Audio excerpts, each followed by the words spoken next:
Président de la Confédération des petites et moyennes entreprises de Paris, Île-de-France. D'abord, qu'avez-vous pensé des annonces de la Première ministre? Est-ce que vous en êtes satisfait?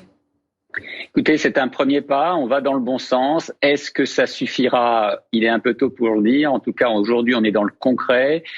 Nous avions alerté le gouvernement et l'ensemble des élus franciliens et nationaux de la difficulté de pouvoir répercuter déjà le prix de l'énergie, une augmentation de la facture énergie dans nos TPE-PME, y compris chez les commerçants, y compris dans la petite industrie qui était multipliée par 10, ce n'était plus supportable, c'était tout simplement le dépôt de bilan à terme.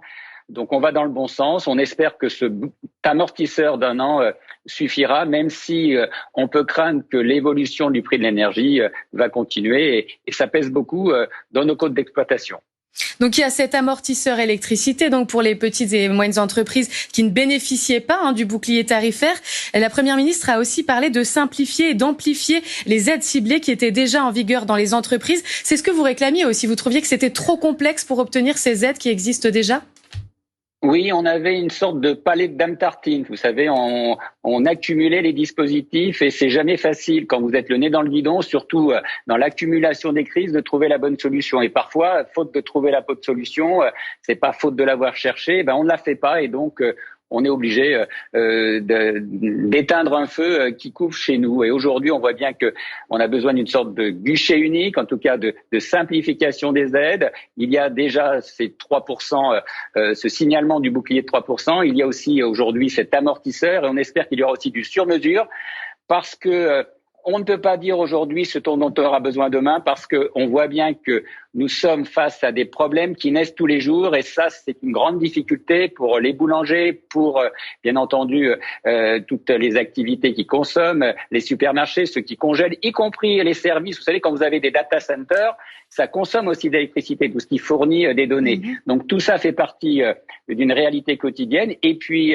la grande difficulté qu'on a aujourd'hui, c'est que le taux d'inflation ne reflète pas la répercussion des prix de l'énergie que nous avons mis sur les produits parce que nous n'avons pas répercuté encore cette inflation et cette augmentation du prix de l'énergie. Des problèmes qui naissent tous les jours, vous l'avez dit, parce qu'il y a effectivement cette inflation, cette crise et la flambée des prix de l'énergie, mais il y a aussi la suite du Covid. C'est aussi le moment pour les entreprises de rembourser les fameux PGE, les prêts garantis par l'État. Oui, nous sommes endettés, les PGE, les fonds de résilience, les fonds de solidarité. Donc c'est bien pour ça que c'est une troisième peine qui arrive aujourd'hui. Et il y a aussi les dettes sociales et dettes URSSAF qui ne sont pas encore remboursées puisqu'on a eu des échelonnements.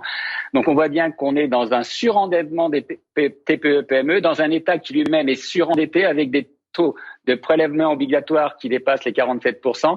C'est vraiment une difficulté pour nous d'avoir ce prix de l'énergie. Puis il y a aussi la pénurie, vous l'avez pas évoqué, des matières premières. On manque de matières premières, donc forcément des délais d'exécution de commandes qui se rallongent et donc avec des frais qui augmentent. Et puis toujours la pénurie de compétences. Nous sommes en manque de personnel dans la plupart des branches. On est à moins de 30% des personnels. On a du mal à embaucher. Et donc c'est une accumulation de difficultés. Bien entendu, le prix de l'énergie qui nous permet aujourd'hui de fonctionner n'était pas prévu.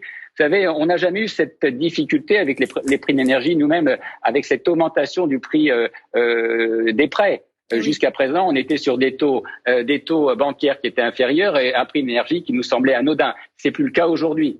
Juste une dernière réaction sur cette redistribution annoncée de l'intégralité des recettes de la taxation exceptionnelle des énergéticiens. Sur ces 12 milliards d'euros, sur cette enveloppe, 7 milliards proviendront justement des énergéticiens. Ça, c'est ce qu'il fallait faire ?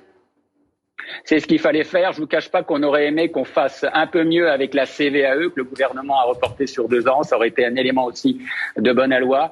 Ce qu'on attend du gouvernement, c'est sa réactivité, sa cohérence et son immédiateté. Donc aujourd'hui, dont acte, suite à l'intervention du président de la République hier, on est dans le concret. Il faudra qu'on soit aussi dans le concret dans la mesure où les difficultés et les cas précis concrets que nous remontons, que vivent nos entrepreneurs soient suivis des faits. On ne peut pas laisser des trous dans la raquette aujourd'hui. Merci beaucoup Bernard Cohen-Haddad, on vous a bien entendu. Il faut être dans le concret et c'est donc une première étape qui s'amorce aujourd'hui sur ce sujet.